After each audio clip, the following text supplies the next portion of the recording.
पिछले साल दिसंबर तक जो बाजार 19,000 के करीब पहुंच चुका था, वही बाजार अब 18,000 के नीचे गोते खा रहा है। यानी साफ शब्दों में कहें तो नए साल की शुरुआत बाजार के लिए अच्छी नहीं रही।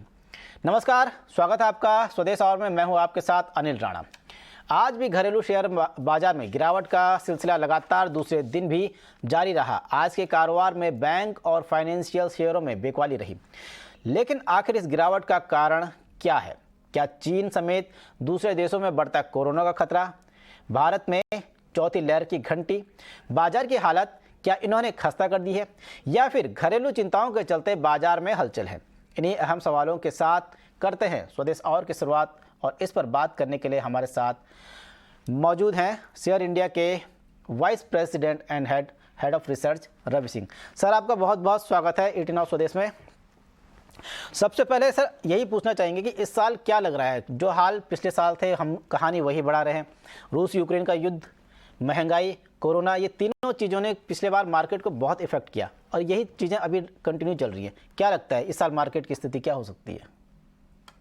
देखिए अनिल जी, जिस हिसाब से अभी मार्केट का मूवमेंट है उससे अभी डिसीजन लेना काफी मुश्किल है। फिलहाल मैं ये कहता हूं कि जब जो पहली ट्रेडिंग शुरुआत हुई पॉजिटिव के साथ हुई और छोटे मोटे गोते यहाँ पर जरूर इकोनॉमी में लगते रहेंगे, तो साल की शुरुआत जैसी भी हो, लेकिन अभी एक्सपेक्टेशन यहाँ पर ये है कि थोड़ा बहुत हेल्दी करेक्शन इसे माना जा रहा है, क्योंकि मार्केट इस समय अच्छे लेवल पर है, करेक्शन के मोड में है, तो ये नए इन्वेस्टर के लिए एक नई अपॉर्चुनिटी है। अब बात करते हैं अगर फंडामेंटल क्षेत्र में जाते हैं, तो आप देखिए आरबीआई ने इंटरेस्ट रेट को लेकर के डिसीजंस ले लिए हैं। यूरोजोन में भी अब सख्ती दिख रही है, इन्फ्लेशन को कंट्रोल करने की कोशिश की जा रही है और यूएस के यहाँ पर डेटा जो है वो भी काफी हद तक इंप्रूव होते हुए नजर आ रहे हैं। तो इक्विटी का जो भविष्य है, जो इंडिया के भारत का जो भविष्य और जिस हिसाब से फंडामेंटल नंबर्स हैं, उसमें एक डिप जरूर आएगा। लेकिन अगर 2023 के लॉन्ग टर्म ट्रेंड की बात की जाए तो इसमें कोई डाउट नहीं है कि ट्रेंड अप होगा और इस साल भी हम नए हाई बनते हुए नजर आएंगे। जैसे इस बार आपने 18,400 के हाई निफ्टी में देखे थे, मुझे ऐसा लगता है कि इस बार आपको 20,000 के लेवल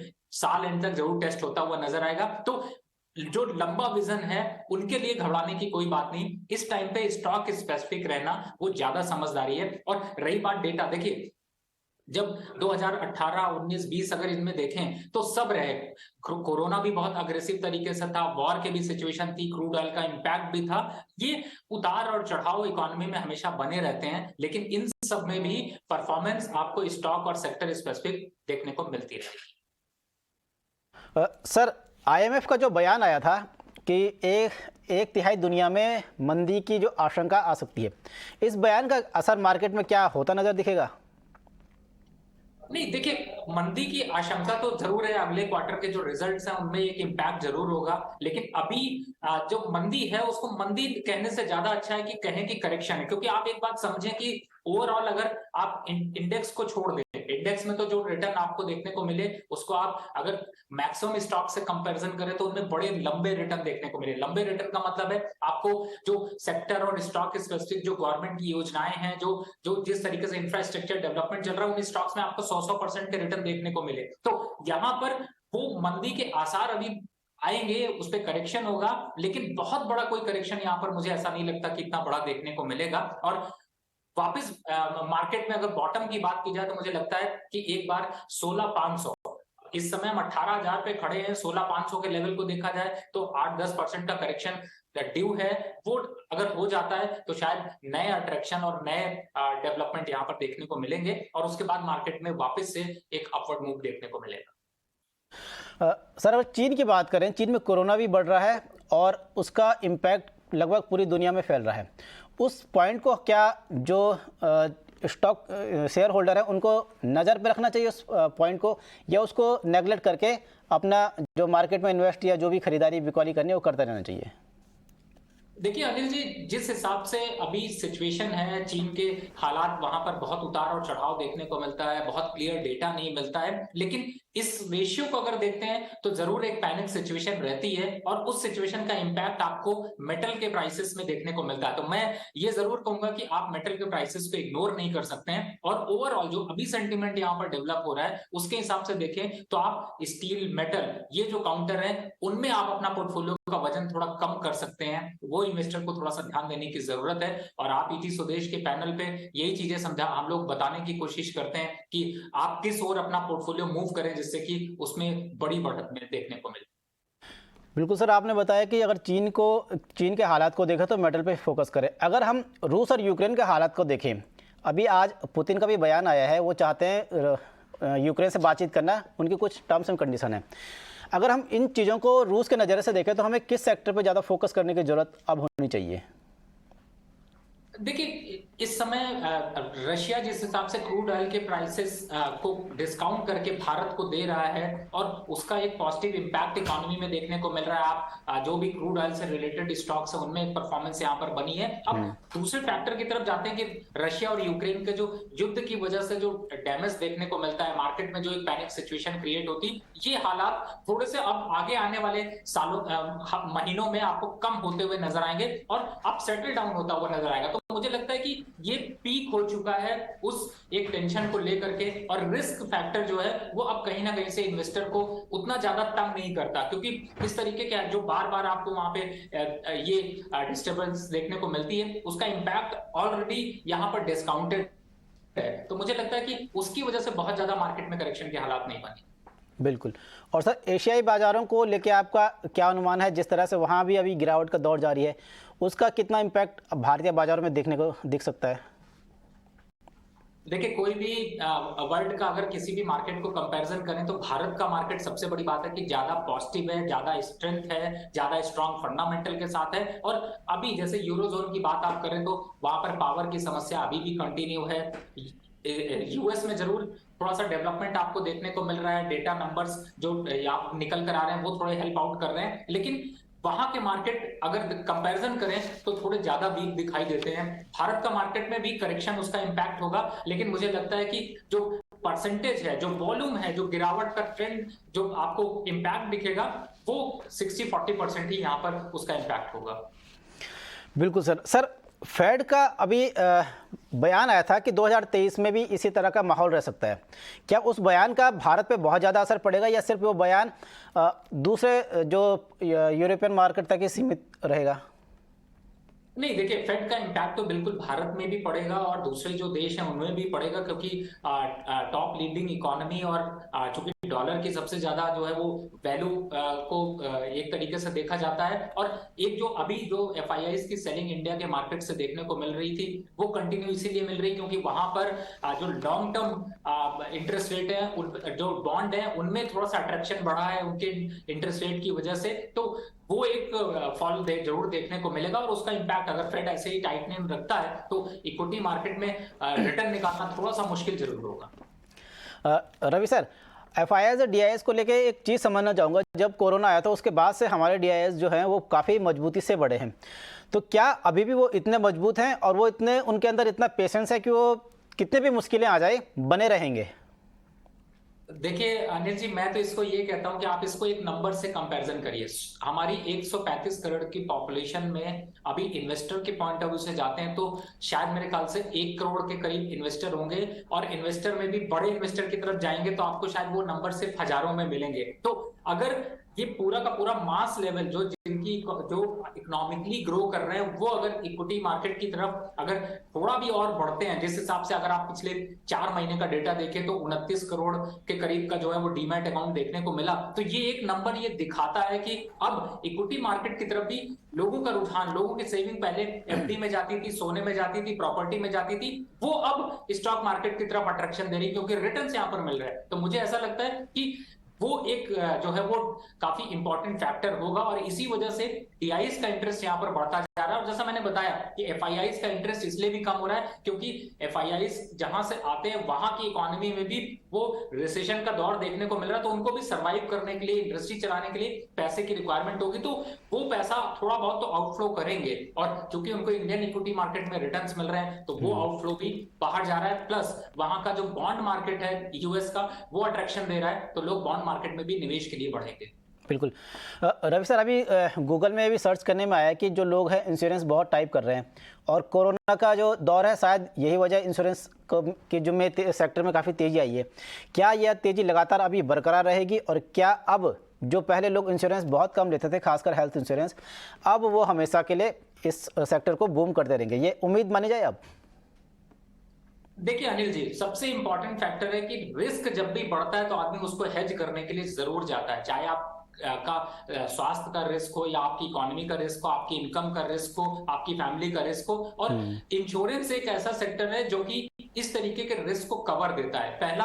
दूसरा, अब हमारे यहाँ पे कई ऐसे प्रोडक्ट हैं जो कि इंश्योरेंस के साथ में आपको रिटर्न भी देते हैं। तो इसी वजह से अब वो पहला एक समय था जिसमें कि लोग एफडी में पैसा रख के निवेश करके सेफ समझते थे। आज का समय है कि वो अपने जो भी होल्डिंग है, जो भी आप उसके पास फंड है, उसका सही इस्तेमाल करते हैं और कोशिश करते हैं कि उससे रिटर्न भी निकाला जाए, अपने आप को हेज भी रखा जाए। और सबसे बड़ी बात है आज इसलिए भी है क्योंकि मेडिकल के खर्चे जिस हिसाब से बढ़ रहे हैं, और भारत में अब देखा जाए तो इंश्योरेंस सेक्टर की ग्रोथ भी इसीलिए देखने को मिल रही है क्योंकि ज्यादातर पब्लिक का पार्टिसिपेट कर रही है, गवर्नमेंट का फोकस भी इंश्योरेंस सेक्टर को लेकर है। तो ये सारे फैक्टर से इंश्योरेंस सेक्टर की ग्रोथ जरूर यहाँ पर देखने को। बिल्कुल सर, अगर एक तरह से मान भी लिया जाए कि आने वाले टाइम में मार्केट गिर सकता है, धड़ाम हो सकता है, या फिर उसके बाद उठ सकता है, जिस तरह के आपको हालात महसूस हो सकते हैं, कुछ भी हो सकता है, क्या ऐसी कंडीशन में शेयर होल्डर को कब होल्ड करना चाहिए, कब उसको निकलना चाहिए?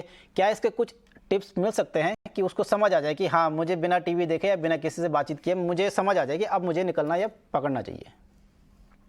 देखिए अनिल जी, मैं तो ये कहूंगा कि आपको जरूर टीवी जरूर देखना चाहिए, ईटी स्वदेश भी जरूर देखना चाहिए, क्योंकि समय समय पर आज के समय में देखिए सबसे बड़ी बात है कि न्यूज का इंपैक्ट बहुत जल्दी आता है। और अगर आप किसी चीज से अछूते हैं, आपके पास आज मोबाइल है जिसमें आप टीवी देख सकते हैं, न्यूज देख सकते हैं, अगर आप इन चीजों से मुंह मोड़ लेंगे तो आप उस फंडामेंटल को ट्रैक नहीं कर पाएंगे और आपको बड़ा नुकसान हो सकता है। क्योंकि आज का दौर बहुत तेजी से आगे बढ़ रहा है, बहुत तेजी से चेंजेस आ रहे हैं। कुछ साल पहले हम पेट्रोल के कार के बारे में नहीं सोचते थे, डीजल सोचते थे, आज डीजल पेट्रोल दोनों खत्म हो रहे हैं, ईवी के बारे में सोचे। ये टेक्नोलॉजी चेंजेस हैं। तो मैं समझता हूं कि आप इस तरीके की चीजों को अगर देखते हैं तो टिप्स के हिसाब से अगर जाएं तो देखिए सबसे पहला तो यही होता है कि जब भी इन्वेस्टमेंट करें किसी भी स्टॉक में, मैं हमेशा कहता हूं कि ये जरूर निश्चित कर लें कि आपको कितना रिटर्न चाहिए, और जब वो रिटर्न मिल रहा हो तो उस रिटर्न को साइड ऑफ जरूर करिए, मतलब आप अपने अकाउंट में बुक करें। और उसके बाद दूसरा इन्वेस्टमेंट के बारे में जरूर सोचते हैं, क्योंकि आज एक इन्वेस्टमेंट से दूसरा इन्वेस्टमेंट, दूसरे इन्वेस्टमेंट से तीसरा इन्वेस्टमेंट करना समझदारी है। पहले ऐसा होता था, इन्वेस्टमेंट किया, रिटर्न मिली, पैसा वापस ले लिया, एफडी में डाल दिया। अब वो समय नहीं रहा, क्योंकि आप अगर पैसा एफडी बैंक में रखते हैं तो वो भी 6% इन्फ्लेशन रेट से कम हो रहा है, बढ़ नहीं रहा है। तो इसलिए जरूरी है। अब रही बात कि आपको कैसे देखना चाहिए, समय समय पर मैंने कहा चैनल जरूर देखिए, उनकी इंफॉर्मेशन देखिए, साथ ही स्टॉक फंडामेंटल की तरफ आइए। तो किसी भी कंपनी में जिसमें आपने निवेश कर रखा हो उसमें 3 बातें जरूर देखिए। एक कि उसका आरओई कितना है, उसका पैट ग्रोथ कितना है, और वो कितने मार्जिन पे काम कर रही है। और चौथा जो सबसे इंपॉर्टेंट है कि मैनेजमेंट उसका कैसे बिहेव कर रहा है, मैनेजमेंट का क्या एटीट्यूड है। अगर ये 4 फैक्टर आप गेन कर लेते हैं तो आपको स्टॉक्स की सारी इंफॉर्मेशन आपको मिल जाएगी और आप उससे अच्छे समय पे प्रॉफिट बुक कर सकते हैं और अपने प्रॉफिट को लॉक कर सकते हैं। बिल्कुल रवि सर, आपने बहुत सी सारे पहलुओं पे बात की और बहुत सी इंपॉर्टेंट चीज़ें बताई, और खासकर जो मुझे पसंद आया वो ये आई कि जो सोने की मुर्गी है उसका सिर्फ सोने का अंडा खाएं, पूरी मुर्गी को खाने की ना सोचें, थोड़ा थोड़ा प्रॉफिट बुक करते रहें और इतना स्वदेश देखते रहें। और खासकर इन्फॉर्मेशन को तो ज़रूर देखें ताकि जो मार्केट की उथल पुथल है उससे हम खुद को संभाल सकें और पहचान सकें। रवि सर, आपका बहुत बहुत शुक्रिया इन तमाम जानकारी के लिए। और चलिए अब बढ़ते हैं आगे और बात करते हैं अगली खबर की। आईडीबीआई को मार्केट रेगुलेटर सेबी से राहत मिल गई है। सेबी ने बैंक के विनिवेश के बाद सरकारी हिस्सेदारी को पब्लिक शेयर होल्डिंग में क्लासिफाई करने को मंजूरी दे दी है। इसके साथ ही बैंक के स्ट्रेटेजिक सेल का रास्ता और साफ हो गया है। इस खबर पर और ज़्यादा जानकारी दे रहे हैं ईटी नाउ स्वदेश संवाददाता अंकुर मिश्रा।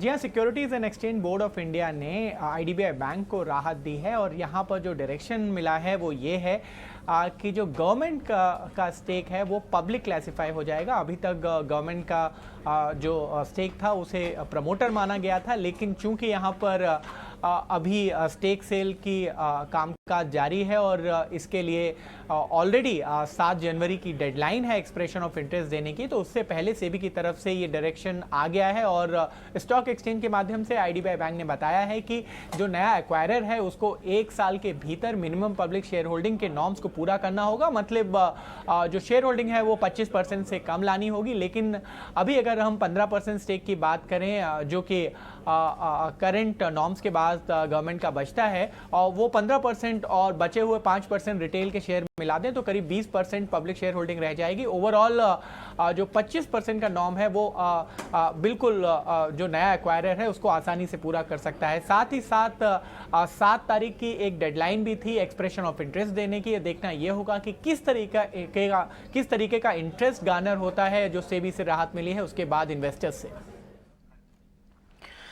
और अब बात इंश्योरेंस सेक्टर से जुड़ी हुई। बजट में इंश्योरेंस प्रोडक्ट लेने पर अतिरिक्त टैक्स में राहत का ऐलान हो सकता है। इस एक्सक्लूसिव खबर के साथ मौजूद है हमारे साथ अनुराग शाह। आने वाले बजट के अंदर इंश्योरेंस सेक्टर फोकस में रहेगा और कई सारे नए जो ऐलान हैं इंश्योरेंस सेक्टर से जुड़े हुए हो सकते हैं। और हमें सूत्रों से मिली जानकारी के मुताबिक बजट के अंदर एक बड़ा ऐलान हो सकता है, वो एडिशनल इंसेंटिव देने का इंश्योरेंस प्रीमियम से जुड़ा सरकार ऐलान कर सकती है कि एक स्पेशल सेक्शन, एक स्पेशल डिडक्शन तमाम तरह के जो इंश्योरेंस प्रीमियम होते हैं और ये जो डिडक्शन होगा ये मौजूदा एटीसी जो लाइफ इंश्योरेंस के अंदर दिया जाता है और जो एटीडी हेल्थ इंश्योरेंस के लिए दिया जाता है उसके अतिरिक्त होगा। क्योंकि सरकार का जो मकसद है, आईआरडीए का जो मकसद है इंश्योरेंस के पेनिट्रेशन को बढ़ाना, तो उस पेनिट्रेशन को बढ़ाने के लिए जो इंसेंटिव देने की जरूरत है तो वो ये डेडिकेटेड इंश्योरेंस सेक्शन के जरिए किया जा सकता है। क्योंकि मौजूदा वक्त में जो एटीसी के अंतर्गत डिडक्शन दिया जाता है तो उसमें और भी कई सारी मद शामिल है, जिसमें पीपीएफ, होम लोन का principal amount, ELSS ELSS mutual fund वगैरह के लिए भी एटीसी के अंदर डिडक्शन मिलता है। तो वहाँ पे लिमिट जो है वो बढ़ाने की मांग कई वर्षों से कंपनियों के द्वारा की जा रही है। इसके अलावा हेल्थ इंश्योरेंस के अंदर जो डिडक्शन दिया जाता है उसकी जो नॉर्मल लिमिट है 25,000 की है। तो एडिशनल जो इसमें सरकार अगर एडिशनल लिमिट लेके आती है तो वहाँ पे लोगों के लिए एक इंसेंटिव होगा इंश्योरेंस के दायरे में आने का और कंपनियों के लिए भी मौका होगा अपने ओवरऑल कारोबार को बढ़ाने का। अमेजॉन और सेल्स फोर्स ने अपने कर्मचारियों की तादाद कम करने का ऐलान किया है। अमेजॉन 18,000 कर्मचारियों को नौकरी से निकालेगी, जबकि सेल्स फोर्स ने अपने 10% कर्मचारी कम करने का फैसला किया है। क्या है पूरी खबर, बता रहे हैं हमारे सहयोगी Anurag Joshi. Online marketplace Amazon और customer relationship software company Salesforce ने अपने यहाँ काम करने वाले कर्मचारियों की संख्या कम करने का निर्णय लिया है। अमेजॉन 18,000 से अधिक लोगों को ले ऑफ करेगी, जबकि सेल्स फोर्स अपनी कुल स्टाफ की संख्या करीब 10% कमी करेगी। सेल्स फोर्स की तरफ से लोगों को निकाले जाने पर भी एक सफाई दी गई है। कंपनी के को सीईओ मार्क बेनियोफ ने एक ईमेल के द्वारा अपने कर्मचारियों को ये बताया कि कोविड के दौरान कंपनी ने बहुत संख्या में अपनी ज़रूरत से अधिक लोगों को हायर किया था और आने वाले डाउनटर्न की अपेक्षा उन्हें नहीं थी और इसीलिए उन्हें ये कदम उठाना पड़ा। एयर इंडिया की न्यूयॉर्क दिल्ली फ्लाइट में महिला पैसेंजर से बदसलूकी मामले में डीजीसीए ने एयर इंडिया के स्टाफ को कारण बताओ नोटिस जारी किया है, जिसमें 2 हफ्ते के अंदर जवाब देने को कहा गया है। डीजीसीए ने जिम्मेदार मैनेजर, फ्लाइट सर्विसेज के डायरेक्टर और पायलटों को और केबिन मेंबर से जवाब मांगा है। इसमें पूछा गया कि लापरवाही बरतने के लिए उनके खिलाफ कार्रवाई क्यों न की जाए। इससे पहले एविएशन मंत्रालय ने एयर इंडिया को आंतरिक रिपोर्ट सौंपने को कहा था। सूत्रों से मिली जानकारी के मुताबिक एयर इंडिया ने ये रिपोर्ट सौंप दी थी। वहीं विवादों के बीच पेरिस से दिल्ली की फ्लाइट में बदसलूकी का एक और मामला सामने आया है। इस घटना में भी नशे में धुत पैसेंजर्स ने महिला यात्री के कंबल पर टॉयलेट कर दिया था। पीड़ित महिला ने इसकी शिकायत पेरिस दिल्ली सेक्टर में दर्ज कराई है। इसके बाद आरोपी पुरुष यात्री को हिरासत में लिया गया था, लेकिन आरोपी यात्री के लिखित माफीनामे और शिकायतकर्ता के बीच सुलह के बाद कार्रवाई नहीं की गई।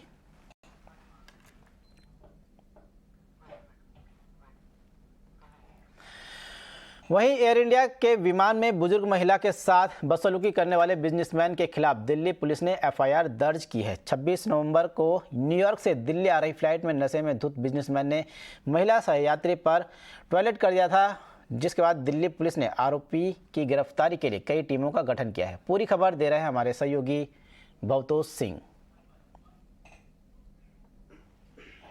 दिल्ली पुलिस के वरिष्ठ सूत्र ये कह रहे हैं कि एयर इंडिया वाले पूरे के पूरे मामले में उन्होंने जो मुख्य आरोपी है उसको पहचान लिया है और जल्द से जल्द ही उसकी गिरफ्तारी होगी। कल दिल्ली पुलिस ने इस मामले में एक एफआईआर दर्ज की थी और एयर इंडिया की कंप्लेंट जो थी उसको एफआईआर में कन्वर्ट किया था। जहां तक इस केस की जो पीड़िता है उन्होंने ये कहा कि वो अपना बयान नहीं दर्ज करेंगी और जो एयर इंडिया की कंप्लेंट है उसी को अपनी कंप्लेंट मान ले दिल्ली पुलिस। दिल्ली पुलिस ने पैसेंजर मैनिफेस्ट को देखा और उसके बाद इस आरोपी का डिस्क्रिप्शन उन्होंने एस्टैब्लिश किया। ये मुंबई बेस्ड एक व्यापारी है और इसकी 35 से 40 साल की उम्र है। ये एक अपने बिजनेस के सिलसिले में न्यूयॉर्क गया था और JFK एयरपोर्ट से इसने एक फ्लाइट ली थी 26 तारीख को। उसके बाद ही इसने ये अभद्र व्यवहार किया था। जहां तक एयर इंडिया की बात की जाए तो उन्होंने कई सारे लैप्सेस किए हैं। क्रू और ये जो स्टाफ था एयरलाइन का जो इस फ्लाइट के अंदर, उनको इस आदमी को डिटेन करना चाहिए था और उसके बाद CISF को बताना चाहिए था। उन्होंने ये किया नहीं और काफी दिन तक इस पूरे मामले को उन्होंने दबा के रखा हुआ था। जब इस केस की पीड़िता थी उन्होंने जब एक लेटर लिखी थी एयर इंडिया के सबसे वरिष्ठ अधिकारी को, उसके बाद ये मामला उजागर हुआ और कल इसमें दिल्ली पुलिस ने एफआईआर की। इसमें DGCA ने एक इंक्वायरी रिपोर्ट भी मांगी है और जल्द से जल्द इस पूरे जो एयर इंडिया के कर्मचारी हैं इस फ्लाइट में, उनके खिलाफ एक्शन भी लिया जाएगा। जहां तक दिल्ली पुलिस की बात की जाए, दिल्ली पुलिस ने ये कहा है इस आरोपी को कई ऐसी धारा में बुक किया गया है जो कि गैर जमानत है और जल्द ही उसकी गिरफ्तारी होगी और उसको जेल भेजा जाएगा। यूपी के CM योगी आदित्यनाथ मिशन निवेश के लिए मुंबई में हैं। ग्लोबल इन्वेस्टर समिट से पहले उन्होंने मुंबई में रोड शो किया और निवेश के लिए कॉरपोरेट दिग्गजों को न्योता दिया। CM की रिलायंस इंडस्ट्रीज के मुकेश अंबानी, टाटा सन्स के चेयरमैन N चंद्रशेखरन से मुलाकात हुई। इससे पहले वो आदित्य बिरला ग्रुप के chairman Kumar Mangalam Birla, Piramal enterprise limited के चेयरमैन अजय पिरामल समेत दिग्गज बैंकर से भी मिले। CM योगी ने उत्तर प्रदेश में फूड प्रोसेसिंग समेत तमाम दूसरे सेक्टर में भी अपार संभावनाओं के बारे में इन लोगों को बताया। उत्तर प्रदेश फूड प्रोसेसिंग का एक बहुत बड़ा हब बन सकता है। प्रचुर जल संसाधन हमारे पास है। दुनिया की सबसे अच्छी उर्वरा भूमि हमारे पास है। डेयरी सेक्टर में अनंत संभावनाएं उत्तर प्रदेश के अंदर है। आम जनमानस जो अपने रूट्स को भारत के अंदर ढूंढने का प्रयास करता है तो उत्तर प्रदेश वह भूमि के रूप में उन सबके सामने एक उज्जवल भविष्य की तस्वीर प्रस्तुत करते हुए दिखाई देता है। और उस उत्तर प्रदेश की धरती से आज आप सबको आमंत्रण देने के लिए मैं विशेष रूप से देश की इस आर्थिक राजधानी में आपके बीच में आया हूं। आप सब उत्साह के साथ यहां पर आए हैं, ये मुझे आनंदित भी कर रहा है और हमारी पूरी टीम को आगे बढ़ने के लिए प्रेरित भी कर रहा है। As a banker and a part of the financial system, we feel very, very enthused with the stability, the law and order situation, the trust and confidence which the state of Uttar Pradesh is building. As a state which is, if it was a separate country, the 5th largest country in the world with 25 crore people, is dramatically transforming. And it is giving us confidence with progressive policies for economic development, particularly with more than 90 lakh MSMEs, infrastructure, sector development, startup eco-culture, that Uttar Pradesh is on the way to be a major contributor for India's growth under the leadership of the Prime Minister Narendra Modi ji and the Chief Minister Yogi Adityanath ji. See, the way UP is now coming up in terms of the safety and security This actually enhances the confidence of all the industries and the community who are interested in investing in any such place. So I think to that extent, the way UP has transformed itself in last couple of years, they have invested well in the infrastructure. The infrastructure creation which has happened in UP is remarkable, both in terms of road and as well as in terms of the availability of power. So I think these are the very two essential ingredients for any industry to set it up their units in such locations. फिलहाल इस bulletin में इतना ही। देश और दुनिया की तमाम खबरों को देखने के लिए बने रहिए ईट नाउ स्वदेश के साथ। मुझे दीजिए इजाजत। नमस्कार।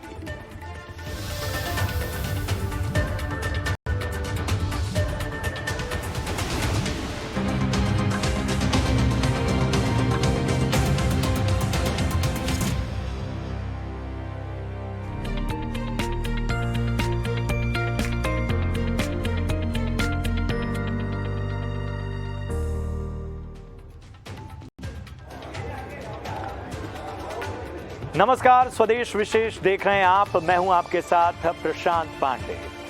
चीन नहीं, अब भारत दुनिया के निवेशकों की पहली पसंद बनता जा रहा है। चाइना वन पॉलिसी और निवेश को लेकर भारत में बदलते और बेहतर होते माहौल ने ऐसी जमीन तैयार की है जिससे भारत के वर्ल्ड मैन्युफैक्चर हब बनने का सपना अब ज्यादा दूर नहीं है। रिपोर्ट भी यही कहती है कि दुनिया का भारत पर यकीन, भरोसा लगातार मजबूत से मजबूतर हो रहा है। ये भरोसा बढ़ता जा रहा है। यूबीएस बिलियनियर एम्बिशंस रिपोर्ट में ये बात सामने आई है। ये रिपोर्ट 75 देशों के 2500 से ज़्यादा जो बिलियनियर्स हैं, अरबपति हैं, उनके इंटरव्यूज और सर्वे पर आधारित है। इस सर्वे में शामिल 58% अरबपतियों ने निवेश के लिए भारत को चुना, जबकि 42% अभी भी चीन को बेहतर विकल्प मानते हैं। इसमें एनर्जी सेक्टर को लेकर बिलियनियर सबसे ज्यादा बुलिश है। इससे पहले कि हम इस उम्मीद को देखें और इसकी चुनौतियों पर बात करें, जरा आंकड़ों के जरिए समझते हैं कि ये सर्वे भारत के लिहाज से कितनी उम्मीदों भरा है। तो ये सर्वे साफ तौर पर कहता है कि जो अरबपति हैं वो अब भारत में अपने निवेश को पहली प्राथमिकता दे रहे हैं। अरबपतियों की पहली पसंद जो है वो भारत बनता जा रहा है। यूबीएस बिलियनियर एम्बिशंस रिपोर्ट की में ये बात सामने आई है। ये 2022 का पूरा कंक्लूजन है। 75 देशों के 2500 से अधिक अरबपतियों का इस रिपोर्ट में उनसे इंटरव्यू किया गया। अलग अलग पहलुओं पर उनसे पोल्स कराए गए और इसमें 58% जो बिलियनियर्स थे उन्होंने भारत को बेहतर माना किसी भी तरह के निवेश के लिए। 42% जो बिलियनियर्स थे वो ऐसे रहे जो अभी भी मानते हैं कि चीन ज़्यादा बेहतर स्थिति में है और चीन में वो निवेश करना पसंद करेंगे। यही नहीं, इसमें एक प्रोजेक्शन दिया गया कि अगले 5 साल में एशिया में निवेश की अपार संभावनाएं हैं और वहां भी भारत में ज़्यादा फोकस है। एनर्जी सेक्टर, जो ऊर्जा क्षेत्र है, इसमें सबसे ज़्यादा निवेश की इन अरबपतियों की तैयारी है। और इस विषय पर चर्चा के लिए हमारे साथ बेहद खास मेहमान जुड़ चुके हैं। सिद्धार्थ सान्याल साहब चीफ इकोनॉमिस्ट हैं बंधन बैंक से। सिद्धार्थ सर, सबसे पहले बहुत बहुत स्वागत है आपका और आपको नए साल की ढेर सारी शुभकामनाएं। और इस नए साल में जब हम बात कर रहे हैं, जब हम देख रहे हैं इस उम्मीद भरी तस्वीर को, और मेरे ख्याल से आपने भी ये सर्वे, ये रिपोर्ट देखी होगी, तो ये बहुत बड़ी उम्मीद जताती है। लेकिन मेरा सवाल ये है कि जिस तरह का ये पिक्चर नज़र आ रही है, ये क्या, किन फैक्टर्स की वजह से है? क्या चाइना को लेकर जिस तरह से पूरी दुनिया जो है वो चीन के मामले में जिस तरह से उसके रवैये के कारण लगातार परेशान रही है, क्या ये उसका असर है? या भारत के हाल फिलहाल जो नीतिगत फैसले हैं उसमें जो एक तरह की बहुत स्पष्ट तस्वीर नज़र आई है और इसको लेकर एक तेज़ी नज़र आई है, क्या ये उसकी वजह से इस तरह के अनुमान हमें सामने देखने को मिल रहे हैं? देखिए, इसमें 2-3 चीज है। एक तो है इंडिया में रिसेंट पास्ट में दो तीन मैक्रो फैक्टर्स हमको थोड़ा प्रॉब्लम दे रहा था। एक था इन्फ्लेशन, एक था करंट अकाउंट डेफिसिट और एक्सटर्नल डेफिसिट जिसको बोलते हैं, उसको थोड़ा वाइडन होते जाते दिख रहा था और उसके वजह से रुपये में थोड़ा सा प्रेशर दिख रहा था at some point of time in 2022। But अभी अगर हम लोग देखेंगे तो इन्फ्लेशन का प्रॉब्लम काफी कंट्रोल में आने को उम्मीद लग रहा है। आरबीआई का रेट हाइक जो होने का था, मोस्टली आरबीआई का rate hike most of it हो गया है ऐसा लग रहा है। करंट अकाउंट डेफिसिट जो थोड़ा वाइडनिंग था, अभी वो थोड़ा स्टेबिलाइज होने के लिए दिख रहा है। सो ओवरऑल करेंसी के ऊपर प्रेशर जो थोड़ा 2022 में था वो अभी कम लग रहा है। सो ओवरऑल हम देख रहे हैं जो प्रॉब्लम्स हम लोगों के लिए था 6 महीना पहले, inflation, higher interest rates as well as pressure on currency, ये सब चीज थोड़ा कंट्रोल में आ गया है। ये बात सही है कि इंडिया का जो ग्रोथ रेट पहले कुछ साल में हम लोग देखे 8-9%, उसका आसपास हम लोग नहीं है, शायद उसका आसपास हम लोग नहीं रहेंगे अगले कुछ ही साल में। But at the same time, even if we grow by 6%, that will be by far the fastest growth in any sizable economy. So overall हम लोग देख रहे हैं मैक्रो फैक्टर्स फेवरेबल होते जा रहा है। नंबर 2 है in case of India, political stability generally काफी क्लियर फैक्टर लग रहा है, एंड ओवरऑल पॉलिसी स्टेबिलिटी भी रिलेटिवली क्लियर है। फॉर एग्जांपल यूएस के लिए अभी भी इट्स नॉट वेरी क्लियर कि यूएस कितना रेट हाइक कर सकता है, वो लेके स्पेकुलेशन बहुत ज्यादा है। लेकिन इंडिया के लिए इस टाइप का स्पेकुलेशन रिलेटिवली कम है। और एक फैक्टर मैं बताऊंगा कि डोमेस्टिक इन्वेस्टर्स जो कि पहले डोमेस्टिक इन्वेस्टर्स का इंटरेस्ट इन स्टॉक मार्केट जितना था, अभी वो थोड़ा बढ़ते हुए लग रहा है। PF funds, provident fund, insurance fund, India का जो strong source of demand for Indian equities है, वो थोड़ा ज्यादा स्ट्रॉन्ग होने को दिख रहा है। So all this factors are actually supporting Indian equity market in the near to medium term. बिल्कुल बिल्कुल बिल्कुल। और सिद्धार्थ सर, एक चीज़ और है कि सर्वे में जो सबसे अहम बात ये कही गई है कि जो भारत की वर्कफोर्स है वो एक तो रिलायबल बहुत है, और जिस तरह से बड़े निवेश की जब बात आती है और जहाँ पर स्किल्ड जो हैं वर्कफोर्स की आवश्यकता होती है, तो ये इस सर्वे में ये भी कहा गया है कि ये स्किल्ड वर्कफोर्स इसके लिए उनको बहुत ज़्यादा जो है वो एफर्ट्स नहीं करने पड़ रहे हैं, और कई सेक्टर ऐसे हैं जहाँ पर उनकी जो तरह की डिमांड है वो यहीं से पूरी हो जा रही है। तो इससे किस नज़रिए से देखें, क्या वाकई हम उस टैलेंट रिक्वायरमेंट को मैच कर पा रहे हैं, या अभी आप मानते हैं कि कुछ सेक्टर्स ऐसे हैं जहां पर जो है अभी भी एक स्ट्रगल बना है, चैलेंज बना हुआ है? I think this particular factor is a mixed bag अभी भी। इसमें ऐसा है कि बहुत सारे थोड़ा स्किल्ड लेबर फोर्स जो है उसका सप्लाई इंडिया में काफी अच्छा रहता है normally. And another factor is that कि पोस्ट कोविड वर्ल्ड में एक रिमोट वर्किंग, ऑनलाइन वर्किंग, ये सब चीज का एक्सेप्टेंस काफी ज्यादा हुआ है। बहुत सारे कंपनीज, बहुत सारे एंटिटीज ये सब चीज में बहुत ज्यादा एग्रेसिवली जा रहा है पूरा दुनिया में। तो इस टाइप का सिचुएशन में इंडियन स्किल्ड वर्कफोर्स के लिए ये एक एडिशनल फेवरेबल सिचुएशन रहेगा। बात यह है कि इंडिया का नॉट सो स्किल्ड जो वर्कफोर्स है उसको हम लोग कैसे एम्प्लॉय करते चलेंगे आगे जाके, वो एक चीज जिसमें कंटिन्यूअस फोकस जरूरी है। I think all this skill development missions, skill India mission, all these initiatives by the government, not only the central government, many a times from some of the local governments and state governments also, इस चीज में काफी focus आने को देखने को मिला है लास्ट 5-10 साल में।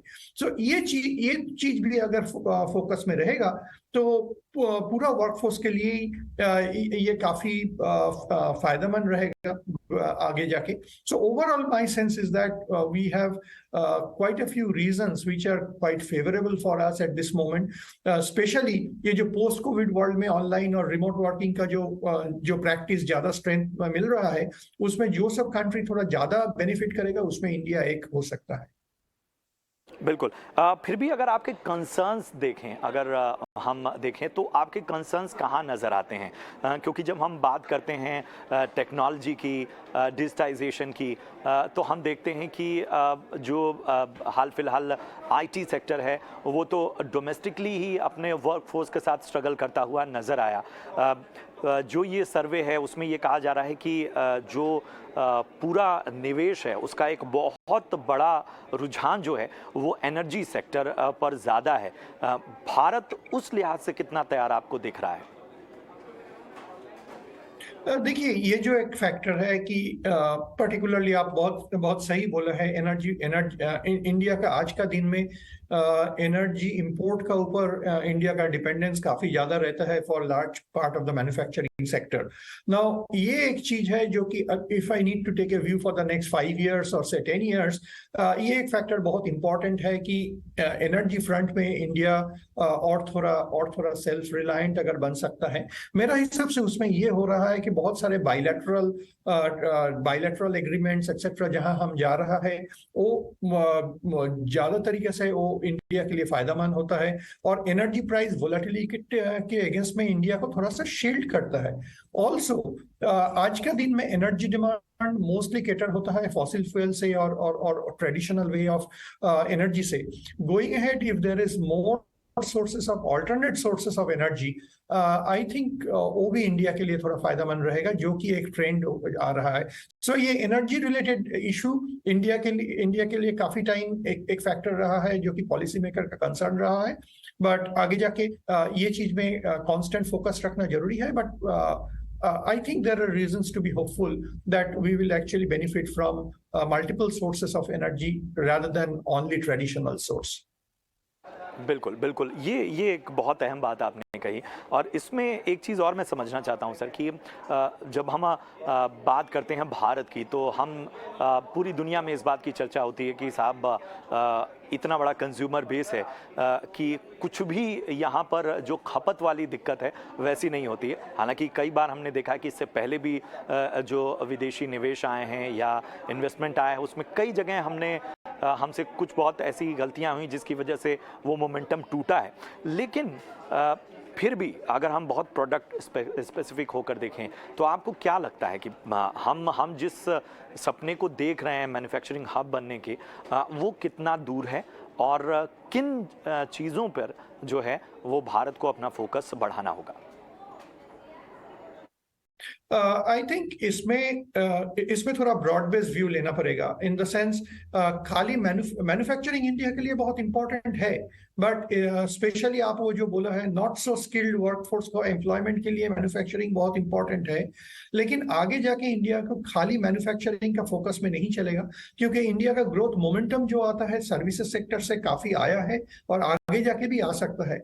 And at the same time also most probably India का जो एग्रीकल्चर सेक्टर है उसमें भी पोटेंशियल आज का दिन में है कि आज का दिन में जो प्रोडक्टिविटी लेवल से उससे ज्यादा प्रोडक्टिविटी लेवल होने का। तो हर चीज में थोड़ा सा फोकस रहना जरूरी है।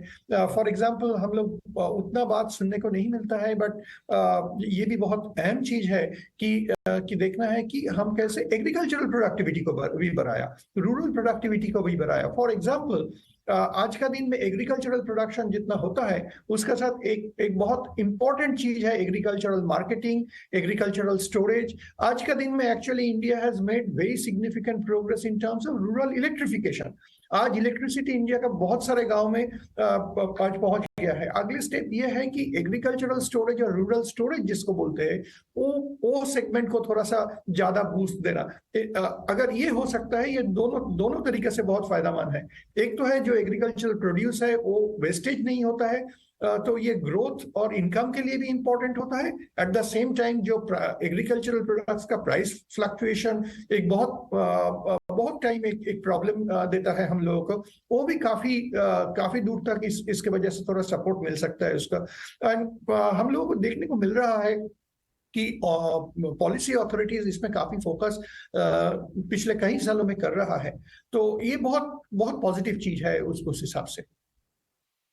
बिल्कुल बिल्कुल, तो ये बहुत ऐसी चीज़ हैं जिन पर लगातार काम हो रहा है। और आपने एग्रीकल्चर सेक्टर की भी बात की, वहाँ पर किस तरह के चैलेंजेस है उसकी भी बात की। एक चीज़ और सर मैं समझना चाहता हूँ कि किस तरह की जो योजनाएं सरकार ने नीतिगत तौर पर जिन चीज़ों पर फोकस किया उनको अगर हम देखें और इसमें प्राइवेट सेक्टर की अगर हम भागीदारी देखें इस निवेश को खींचने में, तो वो कितना अहम साबित होता है और किस तरह की प्लानिंग आप आगे उम्मीद करते हैं कि होनी चाहिए भारत की इस तरह के अगर हम अगर सर्वे में कह रहे हैं कि वो चाह रहे हैं कि यहाँ पर निवेश करना, लेकिन कई बार ऐसा होता है कि वो निवेश अट्रैक्ट करने के लिए भी हमारी तरफ से एक एग्रेशन दिखना चाहिए। ये आपने बहुत अहम सवाल पूछे हैं, बट मेरा हिसाब से एक चीज बहुत इंपॉर्टेंट चीज हुआ है आज का दिन में। हम कोविड का टाइम में जो कि हम लोग बहुत रिसेंटली कोविड का प्रॉब्लम से निकला है, हम मतलब पूरा दुनिया ही निकले हैं। एक कोविड का बहुत सारे नेगेटिव फैक्टर हम लोग देखा है और बहुत सारे नेगेटिव फैक्टर चर्चे में रहता है, लेकिन at the same time Covid actually जिसको कहते हैं बहुत सारे इंडस्ट्री के लिए, बहुत सारे कंपनीज के लिए, बहुत सारे कॉर्पोरेट्स के लिए, and not necessarily only formal sector, informal sector के लिए भी एक फोर्स्ड जिसको हम बोलते हैं बिजनेस कंटिन्यूटी प्लान, उसका टेस्टिंग करवा दिया। एंड बिजनेस आज का दिन में एक्चुअली पोस्ट कोविड फेज में काफी ज्यादा रेजिलियंस दिखाता है बहुत सारे सेक्टर। पॉलिसी सपोर्ट तो जरूरी है, कंटिन्यूड पॉलिसी सपोर्ट रहना, बट दो चीज हुआ है, एक तो बिजनेस बहुत ज्यादा बहुत डिफरेंट टाइप का सिचुएशन को संभालने के लिए, उसको जूझने के लिए तैयार हो चुका है अंडर कंपल्शन। दूसरा ये है बहुत सारे बिजनेस का balance sheet actually has become cleaner and actually has become stronger in many cases. I mean, most probably going ahead, once the momentum of recovery becomes a little more visible, all these segments can actually help in terms of attracting more interest in terms of investment. Domestic investment भी आ सकता है, foreign investment भी आ सकता है. So broadly, I'll be quite hopeful. बिल्कुल बिल्कुल, बहुत बहुत शुक्रिया करेंगे सिद्धार्थ सर हमसे जुड़ने के लिए, और इस पूरे जो एक पॉजिटिव पिक्चर हमें नज़र आ रही है उसको इतने बेहतर तरीके से उसका विश्लेषण करने के लिए आप इसमें क्रिटिकल भी हुए कि भाई साहब कहाँ कहाँ हमको बेहतर करने की आवश्यकता है। बहुत बहुत शुक्रिया एक बार फिर आपसे जुड़ने का। और चलिए अब अपने दूसरे विषय की ओर चलते हैं, और ये विषय है आपके होम एंटरटेनमेंट से जुड़ा हुआ, क्योंकि आपका होम एंटरटेनमेंट जो शहरों की बात हो रहा था, जो मेट्रो सिटीज़ की बात हो रहा था, उसने अब गांवों और कस्बों का रुख कर लिया है।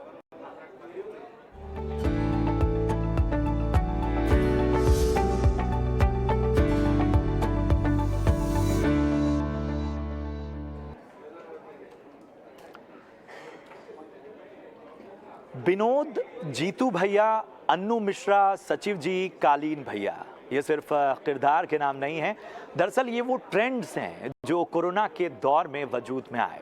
होम एंटरटेनमेंट की दुनिया में इतनी वैरायटी आई कि अब ओटीटी शहरों से निकलकर गांव कस्बों तक अपनी धमक जमा रहा है। जाहिर है नई तरह की डिमांड और चॉइसेस आई हैं होम एंटरटेनमेंट की दुनिया में, तो कंटेंट भी अपनी मेकिंग में बहुत से बड़े बदलावों से गुजर रहा है। अब बड़े बड़े सेट्स और स्टूडियो से निकलकर कहानियां यूपी, बिहार, राजस्थान, हरियाणा के छोटे शहरों, कस्बों और गांवों में शूट होने लगी हैं। वहां की कहानियां कही जाने लगी हैं। ये रियल लोकेशंस कहानी को रियल टच दे रहे हैं। ये इम्पैक्ट इतना तगड़ा है कि जिसने भाषाई बंधन की दीवारों को गिरा दिया है। अब हिंदी हार्टलैंड की कहानियां साउथ में भी एक कन्विक्शन के साथ देखी जा रही हैं, उन पर चर्चा हो रही है, और यही वजह है कि आज हम इस विषय पर चर्चा कर रहे हैं कि आखिर जो ओटीटी का बदलता मिजाज है ये क्या कह रहा है। हमारे साथ दो बेहद खास मेहमान जुड़ रहे हैं। जाने माने फिल्म क्रिटिक मुर्तज़ा अली साहब हमारे साथ हैं, और गुल्लक आपकी फेवरेट सीरीज उसके लेखक दुर्गेश सिंह भी हमारे साथ इस चर्चा में जुड़े हैं। तो सबसे पहले दोनों की ओर हम चलते हैं, और दुर्गेश, सबसे पहले मैं आपके पास आना चाहूँगा। जिस तरह की हम चर्चा कर रहे हैं उसमें सबसे बड़ा सवाल यही है कि एक वक्त था कि किसी फिल्म में कोई गांव कस्बा दिख जाता था तो कहा जाता था कि साहब थोड़ा बदल गया टेस्ट, लेकिन ओटीटी ने पूरी दुनिया जो कह सकते हैं वो सबके सामने रख दी है। मेट्रो में बैठा दर्शक भी चाव से देख रहा है, और हिंदी हार्टलैंड को ये लग रहा है कि साहब हमारा प्रतिनिधित्व थोड़ा बड़ा है। ये जो लार्जर देन लाइफ सिनेमा था जिसने बहुत अरसे तक उस प्रतिनिधित्व को कहीं ना कहीं पीछे छोड़ रखा था, तो ज़रा बताएं कि ये बदलाव आज का तो नहीं है, कैसे बदल रहा है ये सब? मुझे लग रहा है बहुत सालों का इंतजार था प्रशांत। काफी सालों से जो मिडिल क्लास है, मुझे लगता है अमोल पालेकर, असरानी साहब, ऋषिकेश मुखर्जी की जो दुनिया थी, उस दुनिया के बाद एक बहुत बड़ा वैक्यूम है जहां पे मिडिल क्लास का रिप्रेजेंटेशन हल्की फुल्की स्लाइस ऑफ लाइफ कहानियों में नहीं है। ना ना ना शोज में, ना फिल्मों में, कहीं नहीं है। दूरदर्शन एरा में जरूर थोड़ा बहुत था, लेकिन उसके बाद 20 साल का वैक्यूम है, बहुत बड़ा वैक्यूम है ये। और वो रिलेटिविटी, गुल्लक या पंचायत की जो सफलता है वो रिलेटिविटी पे है कि लोगों को लगता है कि यही मेरे पिता है, यही मेरी माँ है, और यही भाई बहन, यही घर मेरा है। और हमारी कोशिश भी यही रहती है कि लोग रिलेट कर पाए, जो स्मॉल टाउन के लोग हैं वो रिलेट कर पाए। आपने एक बहुत अच्छा पॉइंट उठाया, मैं गुल्लक के रेफरेंस में कहना चाहूंगा, 6 भाषाओं में डब हुआ है गुल्लक, बंगाली, मराठी, तमिल, तेलुगु, कन्नड़ और मलयालम। और आप यकीन नहीं करेंगे, मुझे वहां वहां से फोन आए हैं जहाँ की भाषा में समझता नहीं हूँ, मुझे वहां से मैसेजेस आए हैं जहाँ की कल्चर या संस्कृति का मुझे अंदाजा नहीं है। तो मुझे ये बिल्कुल अंदाजा नहीं था कि गुल्लक की रीच इस लेवल पे जाएगी। और देखिए, गुल्लक एक डेंट है, पंचायत एक डेंट है, पूरा रूरल इंडिया बचा हुआ है, कहानियां कहने के लिए पूरा ग्रामीण भारत बचा हुआ है। उसका तो इंतजार अभी शुरू हुआ है। आप देखिए ग्रामीण भारत की कहानियां किस तरीके से हिंदुस्तान में आने वाली है और छाने वाली है। बिल्कुल, और ये बहुत अहम बात है जिसका ट्रेंड हमें नज़र आ रहा है बिजनेस पर्सपेक्टिव से। हम बिजनेस चैनल हैं, तो मुर्तज़ा जी, जो खबर सामने आ रही है वो ये है कि दर्जनों OTT प्लेटफॉर्म्स जो नए लॉन्च होने वाले हैं उनका फोकस शिफ्ट हो चुका है इन छोटे शहरों, गांवों, कस्बों की कहानियां, वो चाहे आम भारतीय परिवार की कहानी हो या वहाँ के आपराधिक पृष्ठभूमि पर अगर कोई थ्रिलर भी बन रही है या वहाँ के किसी व्यक्ति की बायोपिक भी बन रही है। ये बदलाव क्या कोरोना की वजह से, दर्शकों के बदलते टेस्ट की वजह से आया, कंटेंट की पहचान से आया, या ये एक बड़ा ब्रेक थ्रू आप मान रहे हैं जो देर सवेर होना ही था? देखिए, सबसे कमाल की चीज ये है कि मैं तो इसको बोलूंगा कि होम कमिंग है एक तरह की है, क्योंकि अगर मैं आपको पीछे लेके जाऊं, अगर मैं आपको प्रेमचंद की बात करूं, मैं आपको रेणु की बात करूं, जितने भी ग्रेट महान हमारे लिटरेरी राइटर्स रहे हैं, उनका सारा लिटरेचर आप खंगाल के देख लीजिए। सब लिटरेचर जो है वो हमारा कस्बों में, गांवों में, Tier 2 Tier 3 सिटीज में ही सारा सेट है। तो अगर हम चाहे राज कपूर की फिल्म तीसरी कसम की बात करें, चाहे हम नया दौर जैसी किसी फिल्म की बात करें, चाहे हम गंगा जमुना जैसी क्लासिक्स अगर आप देखें, चाहे शोले की बात कर लें for that matter, Hindi cinema की जो सबसे बड़ी क्लासिक्स हैं उसमें ज्यादातर जब आप फिल्म्स देखेंगे तो वो फिल्म्स हैं जो कस्बों में, गांवों में या किसी छोटे शहर में सेट है। ये जो मेट्रोस का इन्फ्लुएंस है ये तकरीबन 90s में हमने ज्यादा देखा, जब डायस्पोरा का राइज होने लगा और वो इंग्लिश बोलने वाले लोग जो हैं उनका ज्यादा इंपॉर्टेंस बढ़ने लगा। यहाँ की मैं बात करूं, साउथ बॉम्बे में पले बड़े, साउथ बॉम्बे में ही रहने वाले लोग, जब ये लोग मेजर स्टोरी टेलर्स बन गए और यही कहानियां बताने लगे, तो वो अपनी तरह की कहानियां बताने चाहते थे और जिस तरह की वो जिंदगी उनकी जीते हैं उस तरह से वो बताते थे। लेकिन दिक्कत क्या हुई कि भाई हम लोग जो हैं वो एक डिस्कनेक्ट कई बार हमने एहसास किया, क्योंकि हम लोग जो हैं वो स्मॉल टाउन से भी आ रहे हैं। अगर आज के टाइम में आप पूरी डेमोग्राफिक स्टडी करें, अगर मैं बड़े शहरों की बात करूं, महानगरों की बात करूं, तो ज्यादातर जो युवा है जो IT कंपनीज में काम कर रहे हैं, कॉर्पोरेट में काम कर रहे हैं, ये Tier 2 Tier 3 सिटीज या कस्बों से आए हुए हैं। तो इन्होंने कहा कि हम बॉम्बे आ रहे हैं, बॉम्बे में आके या अगर हम बड़े शहर में आ रहे हैं, अपना टेलीविजन खोलते हैं या मूवीज देखते हैं तो भाई डायस्पोरा लंदन दिख रहा है, अमेरिका दिख रहा है, NRIs दिख रहे हैं, या अगर बात करी जाए तो इसमें अपर क्लास लोग दिख रहे हैं जो इंग्लिश बोलते हैं, जिनका एक रहने का तरीका है, वो अपनी कहानी देखना चाहते थे, अपनी कहानियां बताना चाहते थे। तो बहुत सारे जो राइटर्स आए, दुर्गेश जैसे राइटर्स आए और बाकी राइटर्स आए, उन्होंने कहा कि नहीं बहुत हो गया, अब इसको हमें बदलाव करने की जरूरत है और हम अपनी कहानियां बताएंगे, अपने ढंग से बताएंगे, अपने लोगों के लिए बताएंगे। और ये जो अभी 2-3 साल का जो पैंडेमिक का दौर रहा, इसमें थोड़ा सा इन लोगों को पावर भी मिल गई थोड़ा सा, क्योंकि ओटीटी ने डेमोक्रेटाइज कर दिया स्पेस को। तो जो बड़े बड़े बैनर्स थे वो धराशायी होने लगे और डेमोक्रेटिक होती गई स्पेस। तो नए राइटर्स को मौका मिला, नए कलाकारों को मौका मिला, ऑडियंस के पास भी वक्त था नया तरह का कंटेंट चेक करने का। आप सोचिए, वरना रूटीन चलती थी। मुझे अभी भी याद है कि मेरे सर्कल्स में सारे लोग फ्राइडे वेट करते थे, अच्छा नई बड़ी फिल्म ये आ रही है, फ्राइडे को देखेंगे। उनके पास बिल्कुल भी वक्त नहीं था कि वो देखें कि अच्छा क्या। हाँ, कुछ लोग जरूर थे जो टीवीएफ का कंटेंट देख लेते होंगे, पिक्चर्स देख लेते होंगे, और थोड़ी बहुत चॉइसेस होती थी। पर चॉइसेस भी बढ़ गई, लोगों के पास समय भी बढ़ गया, और एक ये जो एक रेवोल्यूशन जो ओटीटी लेके आया, उसने ये सारी चीज पॉसिबल करी। बिल्कुल, बहुत अहम बात आपने कही कि ये जो है वो होम कमिंग ही है। और दुर्गेश, मैं आपके पास आना चाहूँगा, लेकिन मेरे मन में एक सवाल उठता है कि हम ओटीटी और वेब शोज़ जब देख रहे हैं तो वहाँ राइटिंग, वहाँ कंटेंट क्रिएशन, इवन मेकिंग में भी हम देख रहे हैं कि रियलिस्टिक लोकेशंस पर जा रहे हैं, मेकिंग में भी एक व्यापक बदलाव। जब इतना अच्छा काम ओटीटी पे हो रहा है तो बम्बई यही है, लेखक भी यही हैं, फिर सिनेमा में बड़े पर्दे पर क्यों कहानियां जो हैं वो अपीलिंग नहीं बन रही हैं, वो रिलेट क्यों नहीं कर रही हैं? क्यों क्या ये जो कहानियों को लेकर जो एक चॉइस है या कहानियों को के लिए जो एक भूख है, क्या वो बड़े पर्दे के लिए सिनेमा बनाने वालों की वो कमज़ोर हुई है या वो अभी समझ नहीं पा रहे? प्रशांत, मैं इसको सीधे सीधे कंज्यूमर बिहेवियर से जोड़ूंगा। जो उपभोक्ता होता है ना, उसका एक व्यवहार होता है जो सालों में, महीनों में डिफाइन होता है। पैंडेमिक ने 2 साल में व्यूअर्स के बिहेवियर को चेंज किया है। उनको ये देखिए, आपको इसमें इस चीज को स्वीकार करने में कोई गुरेज नहीं होना चाहिए। ये मिडिल क्लास का देश है, सबसे बड़ी आबादी मिडिल क्लास की है। मिडिल क्लास को जब ये पता चला कि जो सी पिक्चर थिएटर में रिलीज होगी वो 10 दिन में, 15 दिन में टीवी पे आ जाएगी, उनके प्लेटफॉर्म्स पे आ जाएगी, उनके ओटीटी उस पे आ जाएगी, और इसमें 2 साल ने मिडिल क्लास ने 2 साल इसमें बिताए, इस प्रक्रिया में 2 साल बिताए। और फिर अचानक से पैंडेमिक खत्म होने के बाद थिएटर्स ओपन हुए और लोगों ऑफ कोर्स फुटफॉल्स कम होंगे और वो पिक करने में वक्त लगेगा। हम इतनी जल्दी, मतलब ऐसा नहीं कि सिनेमा खत्म हो रहा है, सिनेमा नहीं खत्म होगा। बॉक्स ऑफिस अभी जरूर थोड़े डिसअपॉइंटिंग रिजल्ट्स हैं, पर बॉक्स ऑफिस वापस से उसी अंदाज में आएगा, उन्हीं कहानियों के साथ आएगा, और बड़ी भूमिका में आएगा।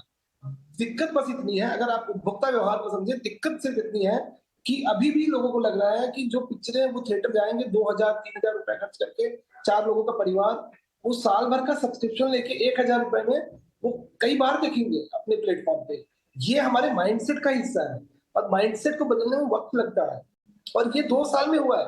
आप इसको बिल्कुल इग्नोर मत कीजिए कि 2 साल लंबा समय है, और थिएटर इसीलिए जाने की जो नंबर्स है, ऐसा नहीं कि खराब फिल्में अचानक से बनने लगी या कंटेंट कम अच्छा आ रहा है या साउथ का सिनेमा अचानक से बूम पे आ गया। हम जिस तरीके से प्रोजेक्ट करते हैं ना, 10 साल की जर्नी है साउथ के सिनेमा की डबिंग। अगर आप देखें, गोल्ड माइन टेलीविजन पिछले 10 सालों से यूट्यूब चैनलों पे और सैटेलाइट फ्री टू एयर चैनलों पे डबिंग फिल्में दिखा रहा है।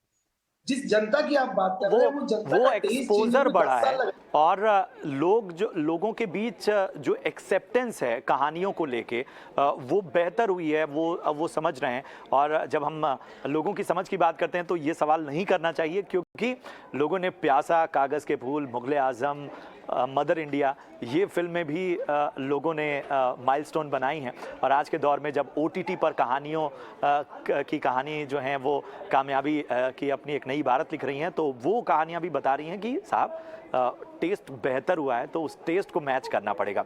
समय कम है, हालांकि मैं चाह रहा था कि ये चर्चा और आगे बढ़े। माफ़ी चाहूँगा मुर्तज़ा जी और दुर्गेश, आप दोनों से कभी और किसी और पड़ाव पे और इसको विस्तार से इस पर चर्चा करेंगे। लेकिन यही इस चर्चा का निचोड़ है कि साहब बेहतर कहानियाँ जो हैं वो अब रियलिस्टिक होना चाहती हैं, तो उसके लिए रियलिस्टिक लोकेशंस, माहौल, ये सब चाहिए। लोग यही चाहते हैं। लोग बड़े बड़े सेट्स और बड़े बड़े स्टंट भी देखेंगे, लेकिन ये जो है ये अपनी खास जगह बनाएगा। बहुत बहुत शुक्रिया मुर्तज़ा और दुर्गेश, आप दोनों का। ET Now स्वदेश की इस खास पेशकश में इतना ही। दीजिए इजाज़त, आगे खबरों का सिलसिला जारी रहेगा।